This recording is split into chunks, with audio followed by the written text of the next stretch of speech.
সরস্বতী শ্রীচরণ, যার পূজা করেছিল কৃষ্ণ ভগবান, যাহার প্রসাদে মূর্খ হয়ে জ্ঞানবান, তার জন্ম বিভরণ শুনো সর্বজন। নারায়ণ ছিলা যবে অনন্ত সজ্জাতে, প্রকৃতির সৃষ্টি হয় বামঙ্গ হতে।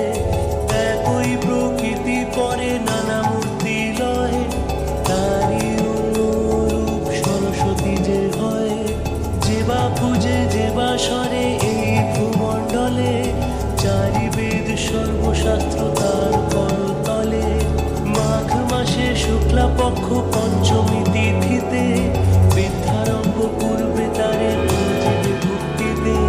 পূর্ব দিনে ভবিষ্যান্ন করিয়া গ্রহণ, সেই পঞ্চমী দিনে তারে করিবে অর্চন। সংযম করিয়া থাকে সর্ববৃক্ষজন, মনোমত ঘট এক করিবে স্থাপন। গণেশাদি পঞ্চদেবে পূজিত পরে, করিবে দেবীর পূজা অতি ভক্তি ভরে। নৈবেদ্যাদি দিবে যাহা শুনো ভক্তজন, ক্ষীর মুড়ি মিষ্টান্নাদি করিবে প্রদান। শ্বেতপদ্ম শ্বেতমল্ল শ্বেত পুষ্প দিবে, বস্ত্র দিয়া তারে যতনে পুজিবে। শঙ্খ আভূষণ আদি সুগন্ধি চন্দন, শ্বেতপদ্ম দিয়া তারে করিবে অর্চন। নানাবিধ ফলে ফুলে সাজায় যতনে, করিবে দেবীর ধ্যান ভক্তিযুত মনে। শুভমঙ্গলা হাস্য করে হৃদয় রতন ভূষণ তার সর্ব অঙ্গে ধরা।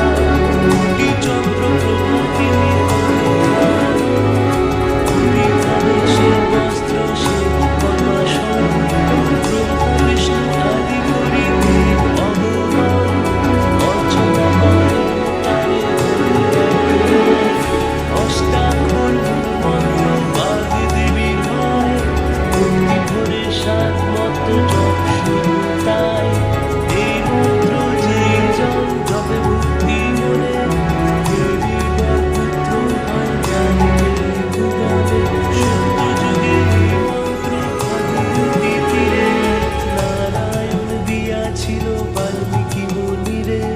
পুষ্করে শুক্রেরে দেন ভৃগু মহামতি, মরীচির কাছে পান গুরু বৃহস্পতি। ভৃগুরে এ মন্ত্র দেন দেব নারায়ণ, চরৎকারু আস্তিকেরে করে নর্পণ। কলিযুগে কালিদাস মহামূর্খ ছিল, দেবীর কৃপাতে সে যে মহাকবি হলো। বাক্যের দেবতা তিনি বাগদেবী নাম, তাহার কৃপায় কথা বলি অবিরাম।